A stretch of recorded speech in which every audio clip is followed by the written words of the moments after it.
You're standing in one of the most exclusive country clubs in suburban Chicago, surrounded by crystal chandeliers, people dripping in diamonds, and the kind of wealth that makes you feel like you're in a movie.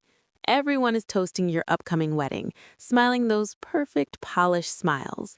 And then the quiet old man in the wrinkled navy suit, the one everyone has been pitying all night, stands up, clears his throat, and in one calm sentence flips the entire room upside down.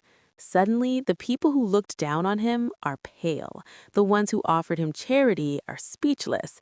And you realize the poorest looking person in the room has been the richest all along. Not just in money, but in character, wisdom, and love. That actually happened. My name is Emily Harper. I'm 30 years old now, and that old man was my grandfather, Tom Harper. This is the true story of how he taught an entire room of snobs what real wealth looks like, and how it changed my life, my marriage, and my family forever. If you've ever felt judged for where you come from, if you've ever worried that money changes people, or if you just love a story where justice feels sweet and inspiration hits deep, stay with me. This one's going to take you on an emotional ride. Let me take you back to where it all started. I grew up in a modest brick house on a quiet street in Elgin, Illinois, about 40 miles northwest of Chicago. My mom, Sarah, was a nurse who worked double shifts at Northwest Community Hospital. My dad, he left when I was 2. Never met him, never missed him, because I had Grandpa Tom. When Mom was diagnosed with breast cancer when I was 11, Grandpa moved in without a second thought. He sold his even smaller house in Gary, Indiana, packed his old Ford pickup, and became my full-time parent when Mom lost her battle a year later. I was 12, heartbroken, terrified, and Grandpa just held me and said, "We're going to be okay, Emmy. You and me against the world." Grandpa was 62 then, retired from whatever odd jobs he'd been doing. He never talked much about his past. I knew he'd worked in construction, fixed things, invested a little here and there, but money was always tight. We shopped at Aldi with coupons he clipped from the Sunday paper. He drove that same beat-up 1998 Ford F-150 with 250,000 miles on it. His wardrobe was flannel shirts, jeans from Walmart, and one good navy suit he wore to funerals and my school events. Our house had mismatched furniture, a tiny kitchen, and a backyard where he taught me how to grow tomatoes and change the oil in a car. He never complained. He'd make meatloaf on Sundays, watch Cubs games with me, and every night he'd say, "Money comes and goes, kiddo, but character, that's forever." I loved him more than anything, but I pitied him too. I saw how other kids had grandparents with RVs, Florida condos, big Christmases. Ours were quiet, homemade gifts, one present under a small tree. When I got scholarships to Northwestern University, I promised myself I'd make it big as a lawyer, buy him a new truck, maybe a lake house in Wisconsin. He'd just smile and say, "I'm proud of you no matter what, Emmy. Just be kind and work hard." I never once suspected he was hiding anything. Why would I? Everything about his life screamed simple, modest, even struggling. But Grandpa had his reasons. Deep, thoughtful, psychological reasons he'd reveal years later. Fast forward to 26 years old. I'm working at a top-tier law firm in the Loop, long hours, good money, finally starting to feel like I'm making it. One night at a young professionals networking event at the River Roast, I meet Alex Thompson. Tall, dark hair, easy laugh, wearing a perfectly tailored suit that probably cost more than Grandpa's truck. We bonded over Chicago deep dish pizza debates. Yes, I'm a Lou Malnati's girl, and our shared love of live music at Metro. He was a real estate developer, smart, ambitious, but surprisingly down to earth. Alex came from a completely different world. His parents, Richard and Lydia Thompson, owned Thompson Luxury Motors, dealerships selling Bentley, Lamborghini, Porsche across the Midwest. Their family home was a 10,000-square-foot mansion in Naperville with a pool, wine cellar, and a 6-car garage. Lydia was on the boards of the Chicago Symphony and the Art Institute. Richard golfed with politicians. Vacations were private jets to Aspen or the Amalfi Coast. Alex had gone to private schools, Lake Forest Academy, then Princeton. He drove a Porsche 911, but he never flaunted it around me. We dated for 2 years. He met Grandpa early on, drove out to Elgin, ate Grandpa's meatloaf, listened to his stories about fixing cars in the 70s. Grandpa liked him. Good head on his shoulders, he said. Treats you right. When Alex proposed on a rooftop overlooking Millennium Park, fireworks going off over Navy Pier, I said yes without hesitation. But merging our families, that's where the trouble started. Wedding planning began immediately. Richard and Lydia insisted on paying for everything. It's tradition, Lydia said over brunch at the Langham, and we want the best for our only son. I was overwhelmed but grateful. A wedding at the Drake Hotel, 300 guests, Vera Wang dress, flowers from New York, string quartet, the works. My contribution? My side of the guest list. Maybe 40 people, including Grandpa and a few cousins. The first red flag came when I showed Lydia a photo of Grandpa. "Oh, how sweet," she said, smile tight. "He'll need a tuxedo for the rehearsal dinner at the club, of course." I explained Grandpa had his navy suit. She paused. "Perhaps we can have our stylist help him. We don't want him feeling out of place." I brushed it off as wedding stress, but then Alex came home one night looking uncomfortable. Mom and Dad are worried Grandpa might stand out. They suggested maybe driving him to the events, helping with attire. My stomach twisted. Stand out? You mean they're embarrassed he's not rich? Alex sighed. They're old money snobs sometimes. They'll warm up once they know him. I started noticing the subtle digs. Lydia asking about Grandpa's financial situation. Does he have savings, long-term care insurance? When I said he lived simply on Social Security and pensions from old jobs, her eyes filled with pity. Poor dear. Raising you alone on that must have been hard. We'll make sure he's comfortable. Richard was more direct in a conversation Alex overheard. "Son, image matters in our circles. That old man in a rusty truck could hurt business connections." I was furious, but Alex promised to handle it. They'll see how amazing he is. I wanted to believe him, but deep down I felt the class divide widening. The rehearsal dinner was Friday night at Oak Brook Polo Club, one of the most exclusive venues in the Chicago area. Valet parking, manicured grounds, dining room with views of the polo fields lit golden at sunset. I wore an emerald silk dress. Alex looked dashing in his tux. Guests were Richard and Lydia's crowd.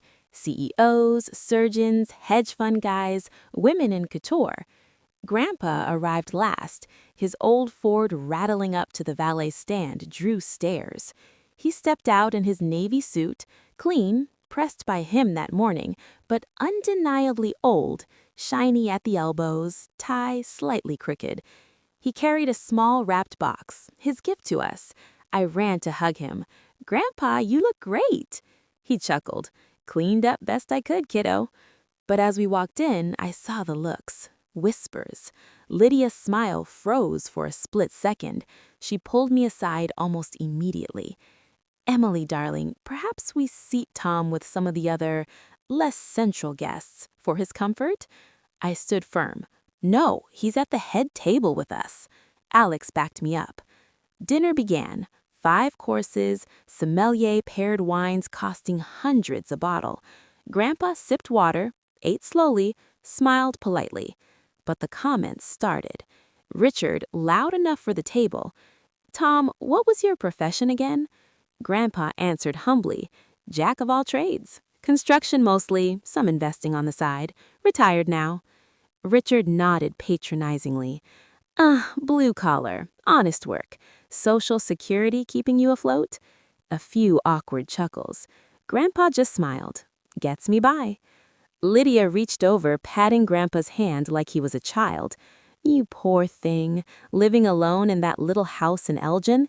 If you ever need anything, groceries delivered, help with bills, just ask. We take care of family now." The table went silent. My cheeks burned. I gripped my fork so hard my knuckles went white.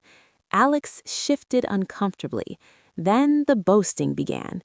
Richard on their new vacation home in Aspen, Lydia on the charity gala where they sat with the governor.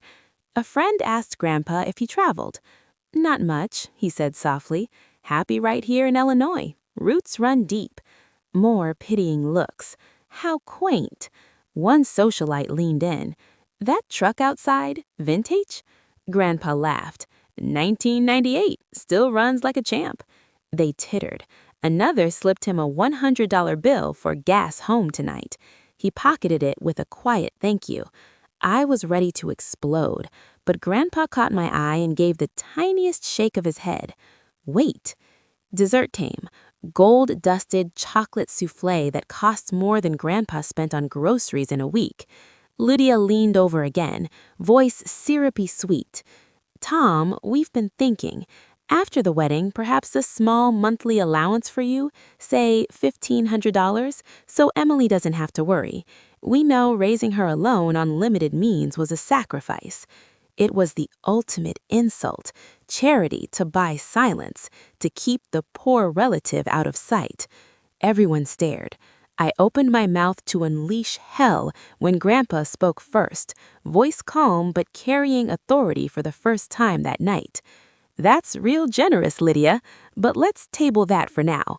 I'd like to make a toast." He stood slowly. The room quieted. "To my granddaughter Emily, the strongest, smartest, kindest woman I've ever known, and to new family." His eyes locked on Richard and Lydia. "May we all learn what true wealth really is." He sat. Awkward applause, but something in his tone sent a shiver down my spine. He wasn't humiliated. He was in control. Later that night, in Alex's car heading back to the city, I cried. "Your parents treated him like garbage." Alex was quiet. "I know. I'm ashamed. I'll talk to them." But Grandpa called me the next morning. "Emmy, don't you worry. People show their true colors when they think they're above someone. I've seen it my whole life in business. Tonight was educational." I was confused. "You're not mad?" He chuckled. "Mad? No. I came dressed like that on purpose. Wanted to see how they'd treat a man they thought had nothing. It's an old test I used back when I was building things. See how partners treat waitstaff, secretaries, janitors. Tells you everything." My jaw dropped. "You planned this?" "Partially. Been hiding my full story your whole life for good reason. Didn't want you growing up entitled. Wanted you hungry, humble, kind. But now, seeing how these folks treat lesser people, time to show a few cards." I couldn't believe it.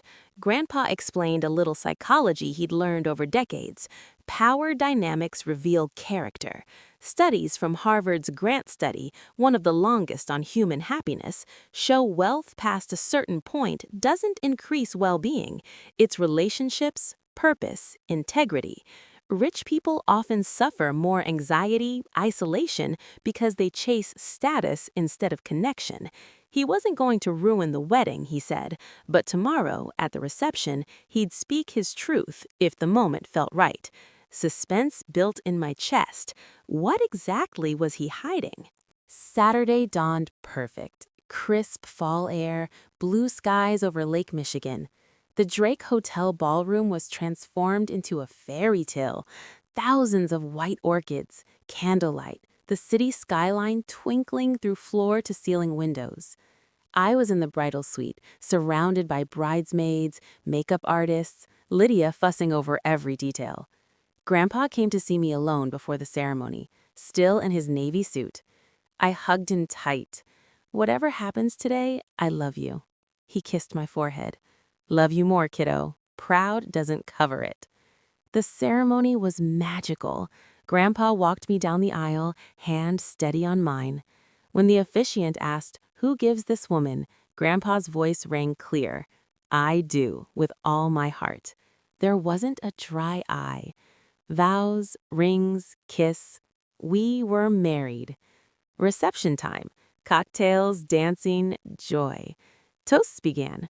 Richard went first, talking about merging great families, Alex joining the dealership empire, subtle references to elevating our future. Lydia teared up about their gifts, honeymoon suite at Four Seasons Maui, down payment on a Gold Coast condo. Then it was my turn. I looked at Grandpa. Before I speak, the man who raised me has a few words. The room hushed. Lydia looked nervous. Richard frowned. Grandpa stood. "Thank you all for being here on this beautiful day," Grandpa began, voice steady, warm but with steel underneath. "I've stayed quiet these past months, let folks make assumptions about me. An old man in an old suit, driving an old truck, living in a little house. And that's okay. Assumptions say more about the person making them than the person being judged." Murmurs rippled. "I came dressed this way on purpose. Wanted to see how I'd be treated if people thought I had nothing. And I saw plenty." He pulled out his phone, an old flip phone that drew gasps of amusement from some, tapped a few buttons. The massive projector screen behind the head table lit up. I'd secretly coordinated with the Drake's AV team at his request. "Built Harper Holdings brick by brick. Commercial real estate. Offices, warehouses, hotels across Illinois, Wisconsin, Indiana." The screen showed headlines. "Chicago's quiet real estate titan. Tom Harper's empire valued at $450 million. Gasps. Richard went pale. Lydia's champagne glass trembled. "Today, net worth north of $420 million. Liquid assets alone, $180 million. I live in that little Elgin house because I bought it cash in 1984 and love it. Drive that 1998 truck because it runs. Wear this suit because it still fits." He looked directly at Lydia. "You offered me $1,500 a month so I wouldn't embarrass the family. Kind, but I donate 10 times that every month to children's hospitals and single-parent scholarships." To Richard, "Your 3 biggest dealerships sit on land owned by Harper Holdings. Leases up for renewal next year." Richard choked on his drink. "And this venue tonight, the Drake? Harper Holdings owns 55% controlling interest. Tonight's entire wedding, open bar, flowers, band, is my gift to Emily and Alex. Cost? Just under $250,000. On the house." The general manager appeared at the side, nodding confirmation. The room was dead silent. Lydia stood, voice shaking. Why hide this? Deceive us?" Grandpa's eyes were kind but firm. "Didn't deceive. You saw what you expected. A poor old man to pity, to control, to push aside with charity. You never asked who I really was. Judged the book by its worn cover." He turned to the crowd. "There's a reason I stayed quiet all these years. Raised Emily without a trust fund, without private schools. Wanted her hungry for knowledge, not comfort. Wanted her kind, not entitled. Psychology backs it. Studies show kids who earn their way build resilience, gratitude. Spoiled ones often struggle with purpose." Then to Alex and me. "This trust fund, $15 million for you two, but vested over 10 years. First 5, live modestly. No mansion bigger than 3,000 square feet. No car over $60,000. Plus, you match every dollar with charity work hours, volunteered." Finally, to Richard and Lydia, "I don't want your money or your apology tonight. I want better for my granddaughter. If you can't treat people with respect, regardless of bank balance, then we'll keep distance. But if you're willing to learn, to volunteer at shelters, to see people as people, I'll match every hour you give with a donation in your name." He raised his water glass. "To real wealth. Love, integrity, humility." The applause started slow, my side first, then thundered. Half the Thompsons' friends looked ashamed. Some even clapped hardest. The reception shifted. Some snobs left early, faces red. Others approached Grandpa with genuine respect, asking about his journey. Alex pulled his parents aside for a heated talk I didn't witness. But later he told me he drew hard boundaries. No more classism or you see less of us and future grandkids. Lydia cried for days. Richard was silent, then angry, then reflective. Over the next year, change came slowly. Lydia joined a food pantry volunteer program in Aurora, 100 hours that first year. Grandpa matched it with $100,000 donated. Richard sold his Lamborghini, gave proceeds to a veterans housing project. Alex and I honeymooned modestly in Door County, Wisconsin. Cabins, hiking, cherry pie, instead of Maui. We bought a cozy 3-bedroom in Lincoln Park. I kept lawyering. Alex shifted to affordable housing development. Grandpa finally told me his full story over long talks on his porch. The risks he took in the 80s recession, the mentors who taught compound interest, why he avoided flashy wealth. Seen too many rich folks lonely in big houses. Money amplifies who you already are.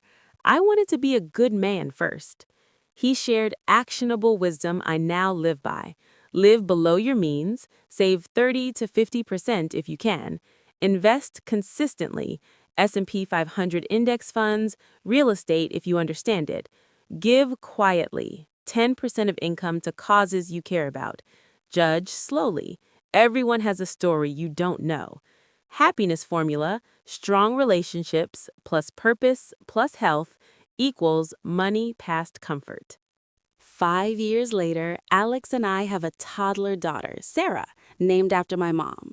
Grandpa is 82 now, still in his Elgin house, still driving that old truck, though we finally convinced him to get a new battery. Richard and Lydia are changed people, volunteer regularly, host mixed-income holiday parties, genuinely proud of our modest life. We started the Harper Family Foundation, teaching financial literacy and character education in public schools across Illinois. Grandpa speaks sometimes in his flannel shirt to rooms of kids. Money's a tool. Build something good with it, or without it. And me? I'm richer than I ever imagined, not in zeros, but in peace. I know now that the man I thought was poor was the wealthiest person I've ever met. It was December 2019, our first Christmas as a married couple, and the air in Chicago was biting cold, the kind that turns your breath into clouds and makes Lake Michigan look like steel. Alex and I were living in our cozy 3-bedroom townhouse in Lincoln Park. Nothing extravagant, just hardwood floors, a small fireplace, and a kitchen where I could finally cook Grandpa's meatloaf recipe without feeling like I was in a museum. We'd followed the trust guidelines, no blowing money on flash. It felt good, grounding. Richard and Lydia invited us to their Naperville mansion for Christmas Eve. A proper family holiday, Lydia texted, with about 10 Christmas tree emojis. I was hesitant. Memories of the wedding reveal were still fresh. Lydia's face when Grandpa dropped the truth bomb, Richard's choked silence. They'd apologized in the weeks after, stiff and formal at first, but they'd started volunteering. I wanted to believe they were changing. Grandpa said he'd come too. Let's give peace a chance, Emmy. People can grow if you let them. We pulled up in our used Subaru Outback, my practical choice, good in snow, reliable. Their circular driveway was lined with lighted reindeer, a massive wreaths on the double doors, and valets in red vests taking keys from arriving Mercedes and Range Rovers. Grandpa's old Ford looked hilariously out of place, but he just chuckled as he handed the keys over. Treat her gentle, son. She's got character. Inside was like a Christmas catalog exploded. 3 towering trees, garland everywhere, a string quartet playing in the foyer, caterers passing champagne and caviar blinis. About 80 guests, mostly Richard and Lydia's circle, milled around in designer holiday wear. The first hour went okay. Lydia hugged me tightly, eyes misty. We're so glad you're here. Richard shook Grandpa's hand firmly. Tom, good to see you. No pitying looks, no digs. Progress. But then I overheard it in the powder room line. Two of Lydia's friends whispering, "Did you hear? The grandfather's apparently loaded now. Some real estate thing. But look at him, still dressed like the help." Giggle. Old habits die hard, I guess. My blood heated. I walked out and found Grandpa by the fireplace, chatting with a cater waiter about Chicago sports. He caught my eye and winked. Message received. Let it go for now. Dinner was formal, seated at long tables with place cards. We were at the main one with Richard, Lydia, Alex's cousins, and some business associates. Conversation started light, bear season, disappointing as usual, holiday travel plans. Then Richard's partner, a hedge fund guy named Doug, asked Grandpa loudly, "So, Tom, now that the cat's out of the bag, why keep pretending all those years? Tax dodge? Eccentric billionaire thing?" The table quieted, all eyes on Grandpa. He set down his fork slowly, smiled that calm smile. No dodge, Doug. Just didn't see the point in flashing it. Seen too many folks let money change 'em. Buy bigger houses, smaller hearts. Wanted to raise Emily right. Doug laughed. Come on, private jet once in a while doesn't hurt. You're telling me you never wanted the perks? Grandpa shrugged. Perks are fine if they don't own you. I fly commercial when I travel, sitting coach half the time. Hear better stories there. Lydia jumped in, voice bright but edged. Well, we're just glad the truth came out. Imagine if we'd gone on thinking, well, you know. She trailed off with a little laugh. The awkwardness hung. Alex gripped my hand under the table. Later, gifts were exchanged in the great room, piles of them, Tiffany boxes, Gucci bags, Apple gadgets still in shrink wrap. When it came to Grandpa, Lydia handed him a neatly wrapped box with a sympathetic smile. Something practical, Tom. He opened it, a $400 leather wallet from Nordstrom, monogrammed TH. Grandpa held it up, genuine appreciation in his eyes. Real nice, Lydia, thank you. But then she added, we noticed yours was quite worn. Thought you deserved an upgrade. The subtext hit like a slap. Your old one screamed poor, here's the rich version. I saw Grandpa's jaw tighten for the first time. He thanked her again, politely, but slipped the new leather wallet back into the box and set it aside. Pulled his ancient brown leather one, with the cracked edges and a faded photo of my mom inside, and put it back on the table like a statement. Richard cleared his throat. Tom, we also got you something bigger, in the garage. We all trooped out. There, under a red bow, sat a brand new silver Lexus RX, fully loaded, $70,000 easy. Richard beamed. Figured it was time to retire that old truck. Safer, more comfortable. The crowd oohed and awed. Grandpa walked around it slowly, hands in pockets, then looked at Richard.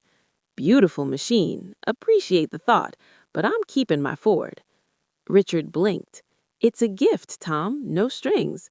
Grandpa nodded. And I'm grateful, but that truck's carried me through blizzards, hauled furniture for neighbors, taken Emily to her first day of kindergarten. It's got memories money can't buy. I'll donate this Lexus to a veterans charity in your name, someone who needs reliable wheels more than I do. Silence. Lydia's smile froze again. That night, driving home through snow flurries, I asked Grandpa if he was okay. He laughed softly. Better than okay. Tonight proved something. They're trying, but old habits die hard. Change takes time. We keep showing up, keep being ourselves. That's how you teach. 2020 hit everyone like a freight train. March lockdown, Chicago shut down. My law firm went remote. Alex's development stalled. We were lucky, healthy, employed, safe in our little townhouse. Richard and Lydia panicked at first. Stock market dipped, dealership sales tanked. They retreated to their mansion, groceries delivered, rarely leaving. Lydia called weekly. Do you need anything? We can send supplies. Genuine concern mixed with that old savior complex. Grandpa, at 77, was high risk. I begged him to move in with us. He refused. Got my garden, my routines. I'll be careful. He was more than careful. He became the neighborhood lifeline, organized masked porch drops for elderly neighbors, fixed plumbing over FaceTime, delivered homemade soup in mason jars. When stimulus checks came, he quietly paid overdue utilities for 3 families on our block who'd lost jobs. One afternoon in May, Lydia called me crying. Richard had a scare, shortness of breath, rushed to Edward Hospital. Negative for COVID, but stress-related. Dealerships bleeding money. They felt trapped in their big house, isolated despite staff. I told Grandpa. He didn't hesitate. Loaded his truck with groceries from his own pantry, drove to Naperville, a central trip, and left a cooler on their doorstep. His famous chili, cornbread, fresh tomatoes from his greenhouse starter plants. Note attached. Food for the soul. Call if you need anything. Tom. Lydia texted me a photo of the cooler, tears in her eyes emoji. Tell him thank you. We don't deserve this. Over Zoom that summer, real conversations started. Richard admitted he'd always equated net worth with personal worth. His father drilled it into him. Lydia confessed growing up middle class, terrified of slipping back, so she overcompensated with labels and status. Grandpa listened more than talked. When he did speak, it was gold. Fear makes us clutch tight. Money, image, control, but letting go, that's where peace lives. By fall, dealerships rebounded with online sales, but something shifted. Richard sold 2 of his classic cars at auction, donated half the proceeds to a food bank. Lydia started volunteering virtually, tutoring low-income kids in reading. Small steps, real ones. Fast forward to 2022. I'm 31, Alex 33. We decide it's time for kids. In April 2023, our daughter Sarah is born. Healthy, screaming, perfect, named after my mom. Grandpa, now 80, holds her for the first time and cries openly. She's got your mom's eyes, Emmy. Richard and Lydia are thrilled. First grandchild. They show up at the hospital with a giant balloon bouquet and restraint. No over-the-top gifts. Just a soft blanket Lydia knitted herself during lockdown nights. But old patterns creep in over the next year. When Sarah turns 1, they want to throw a massive party at the country club. String quartet, petting zoo, custom cake taller than the baby. We say no. Small backyard gathering at our place. Homemade food, family, balloons from Dollar Tree. Lydia is hurt. We just want to celebrate properly. Grandpa steps in gently. Properly is being together. Sarah won't remember the cake. She'll remember love. They compromise. They host a small brunch at their home the next day. 20 people max. Lydia cooks part of it herself. Huge for her. The real test comes when we tell them about our plans for Sarah's education fund. Thanks to Grandpa's trust vesting, we have resources, but we're putting half into a 529 plan, half into a donor-advised fund for scholarships in my mom's name.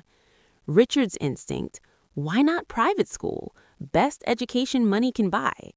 We explain, we're zoning for excellent public schools. Want Sarah grounded, diverse friends, real-world experience.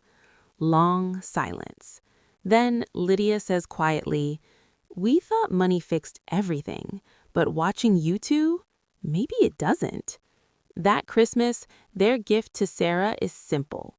A savings bond and a handmade wooden toy box Richard built in his garage workshop, his new hobby. Progress. Last year, 2024, Grandpa turned 81. Still sharp, still gardening, still driving that damn truck. But in October, chest pain, ER visit. Angiogram showed blockage. Double bypass needed. The family rallied. Alex and I stayed at the hospital. Richard and Lydia, too. Canceled a cruise to be there. Waiting room, 3 a.m. Lydia confesses to me. I was so awful to him at first, and now I can't imagine losing him. Grandpa pulls through surgery like the fighter he is. Recovery is slow. First time he's ever needed help. Here's where Grace shows up. Richard and Lydia insist he recover at their mansion. Guest suite on ground floor, private nurse if needed. Grandpa resists. Don't want to impose. Richard says, voice thick, "You're family, Tom. Let us take care of you for once." He agrees, for 6 weeks. Those weeks change everything. Mornings on their sun porch, Grandpa teaching Richard about tomato grafting. Afternoons, Lydia reading aloud to him from books he loves, John Steinbeck, Illinois history.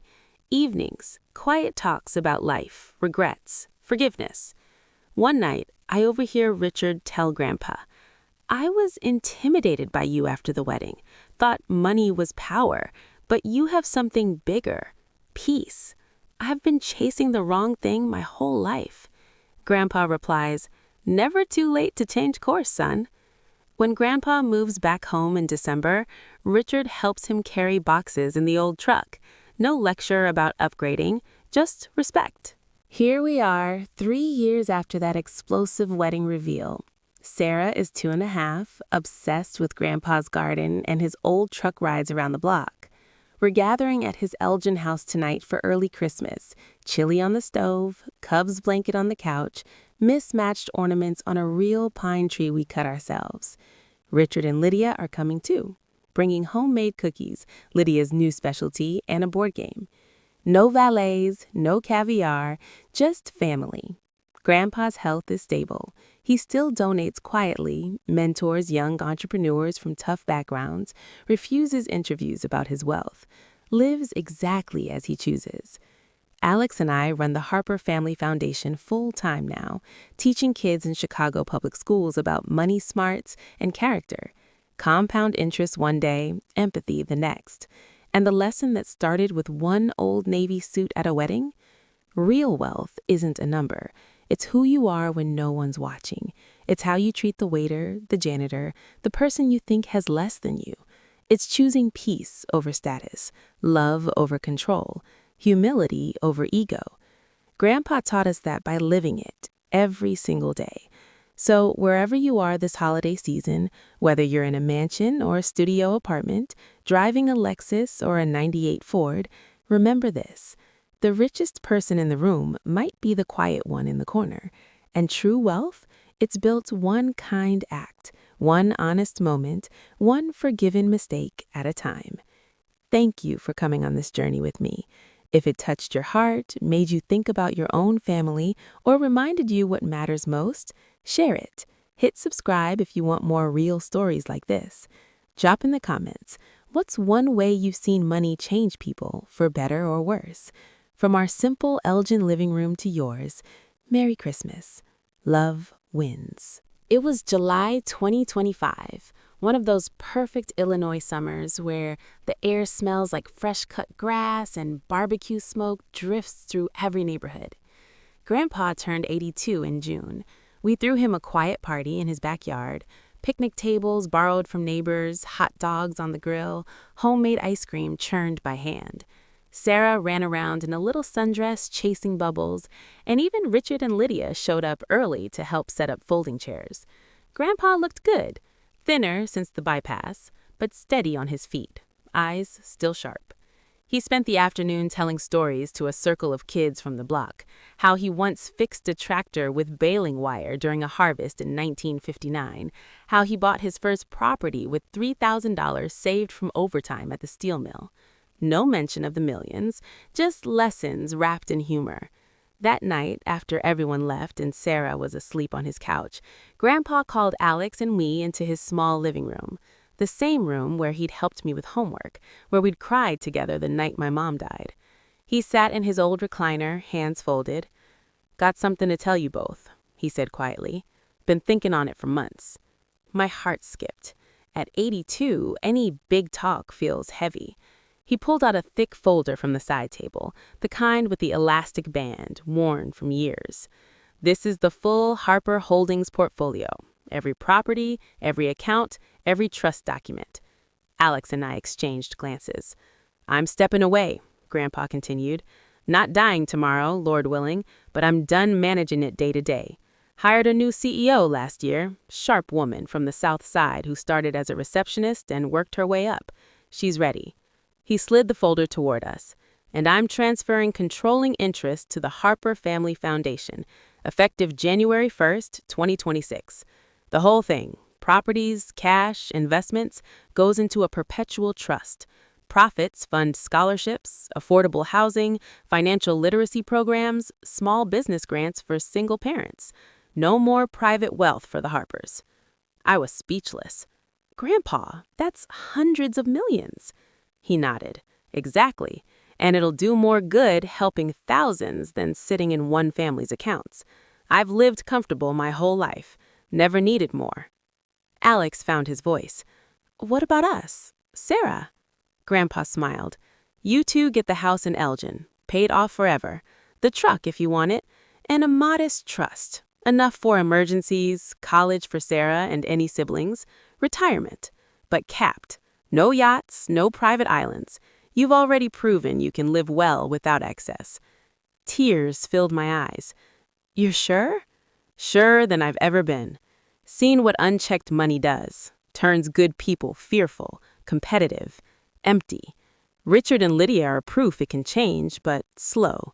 I won't risk that for Sarah's generation. He looked out the window at his tomato plants glowing under the streetlight. Real legacy isn't a bigger bank balance. It's better lives for people who never had a shot. We hugged him long and hard that night. No arguments, just gratitude. We invited Richard and Lydia over for dinner the following week. Simple grilled chicken on our tiny Lincoln Park patio. Sarah played with blocks at our feet. Grandpa laid it out plainly over iced tea. Their faces went through stages. Shock, confusion, then something softer. Richard spoke first, voice rough. Tom, that's extraordinarily generous. Most men in your position would keep it for great-grandkids, dynasties. Grandpa shrugged. Dynasties crumble when they forget where they came from. I started with nothing. Want others to have the chance I fought for. Lydia's eyes were wet. We used to think wealth was security, but watching you these years, you've been freer than anyone we know. No fear of losing status, no keeping up. She reached across the table, took Grandpa's hand. I was so cruel to you at first. Judged you by clothes and a truck. I'm ashamed every time I think about it. Grandpa squeezed back.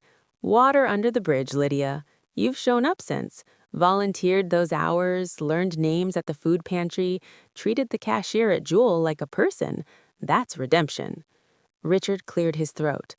We've made changes too. Downsized the mansion, sold it last year, moved to a smaller place in Hinsdale. Feels lighter. Donated the difference. Alex and I stared. We hadn't known. Richard continued. After your bypass, Tom, I realized I didn't want to die chasing another zero. Started mentoring kids at the Boys and Girls Club. Finance basics, like you suggested. Best thing I've done in decades. Lydia added softly. We'd like to serve on the foundation board, if you'll have us. Not for control, just to help. Grandpa looked at me. I nodded.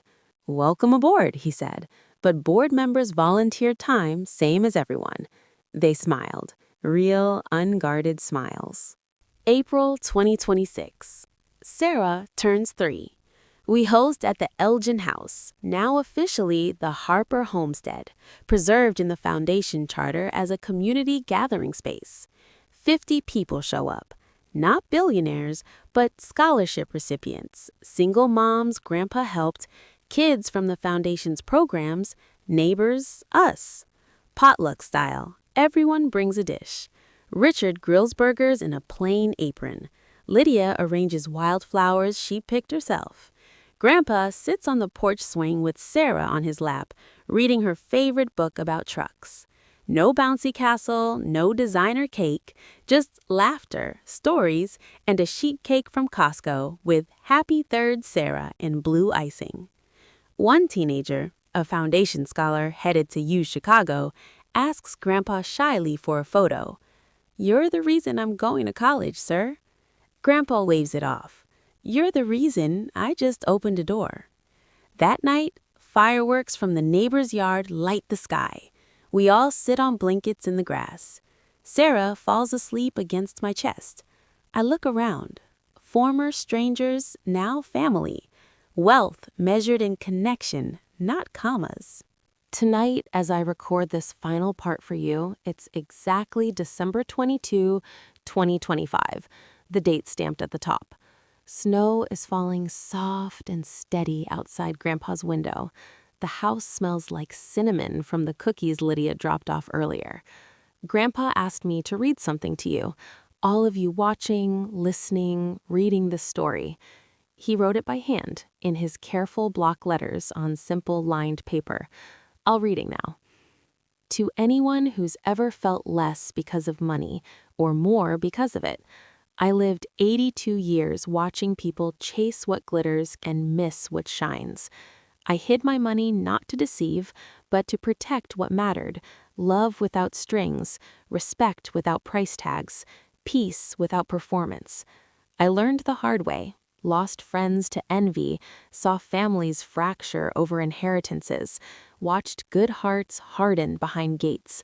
But I also saw the other side. Strangers become family over shared meals. Kids rise because someone believed in them. Forgiveness bloom where judgment once grew. Money is a tool, sharp one, can build homes or walls. Use it to build homes.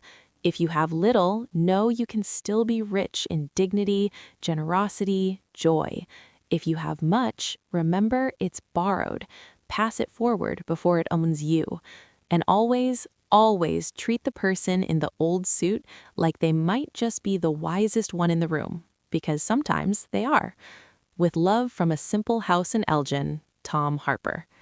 He signed it with his usual flourish, then added a PS. PPS. Keep that truck running. Good memories in those seats. Grandpa's asleep now in his recliner, Cubs game on low in the background. Sarah's curled up under his old quilt. Alex is washing dishes quietly. The foundation launches fully next month. Thousands of lives will change because one man chose simplicity over show. And us, we're exactly where we're meant to be. So thank you for walking this long journey with us. From the suspense of that wedding reveal, through the messy healing, to this quiet, snow-lit night.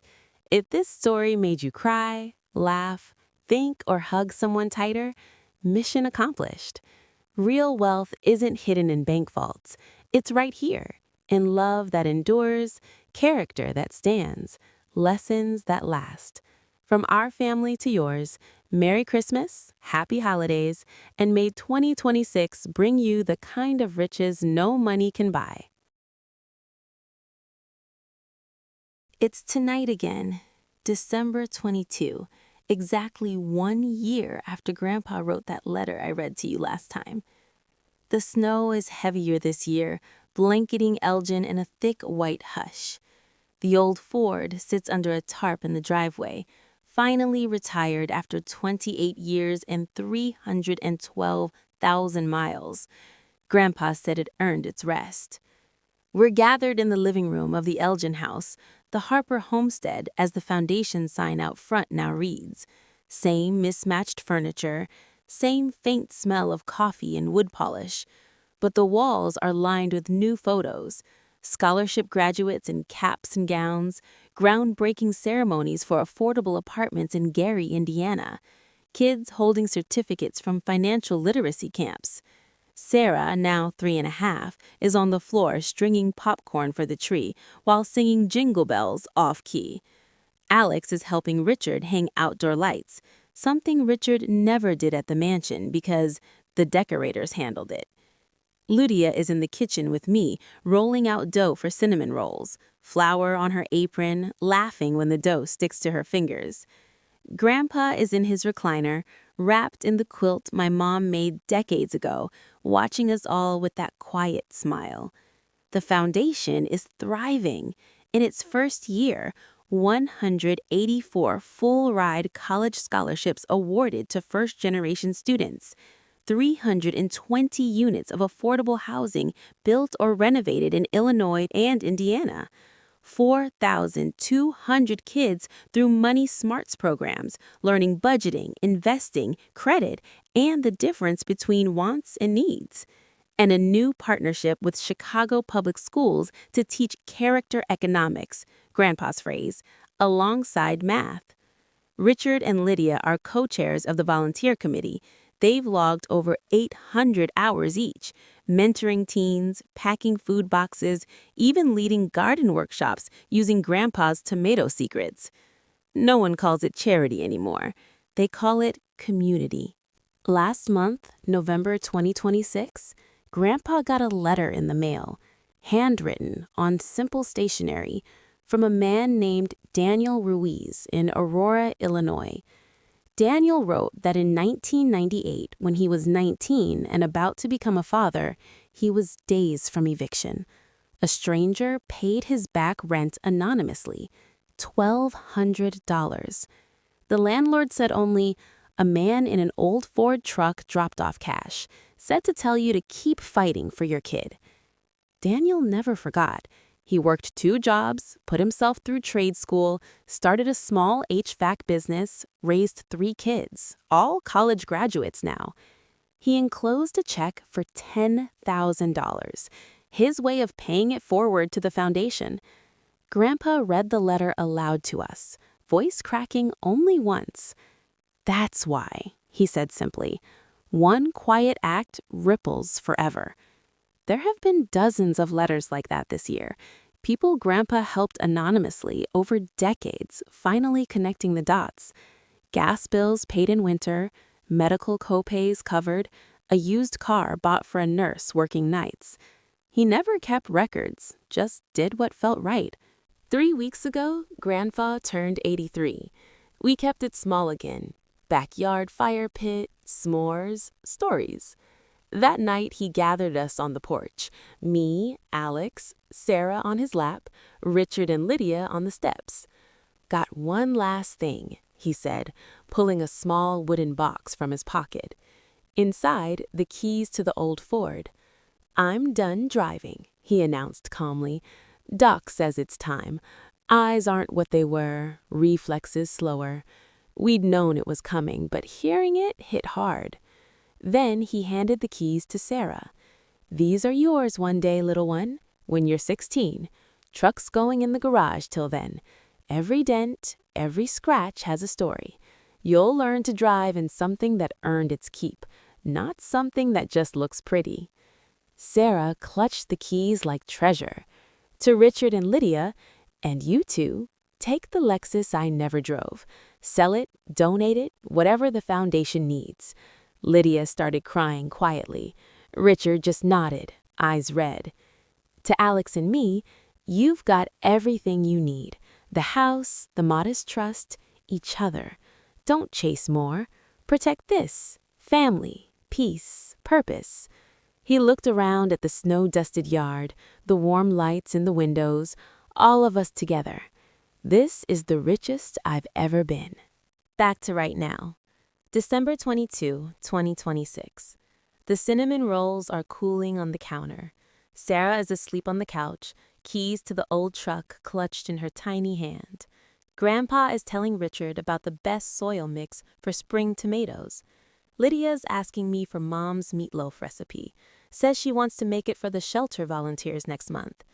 Alex catches my eye across the room and smiles, the same smile from our wedding day, only deeper now. I step onto the porch for a moment, breathe in the cold air. Snowflakes land on my sleeves and melt. 8 years ago, I thought I was marrying into a different world, one of status and show. Instead, because one quiet man in an old Navy suit decided to reveal a truth at exactly the right moment, 2 worlds merged into something better. Not perfect, real. Grandpa joins me outside, blanket over his shoulders. "Cold out here, Emmy." "Just thinking how lucky we are." He nods, looking up at the stars peeking through clouds. "Luck had a little help," he says with a wink. "Sometimes you gotta let people see their own reflection before they can change." We stand in silence a minute. Then he squeezes my hand. "Promise me something." "Anything." "Keep telling the story. Not for drama, for the lesson. There's always someone out there judging the old suit, or wearing one to hide their scars, or chasing zeros to fill a hole. Tell them there's another way. I nod, throat tight. I will, Grandpa. Every year on December 22. He smiles. Good. Now let's go inside before Lydia burns those rolls. We walk back in, arm in arm, snow on our shoes, hearts full. The poorest looking man I ever knew showed us all how to be truly rich.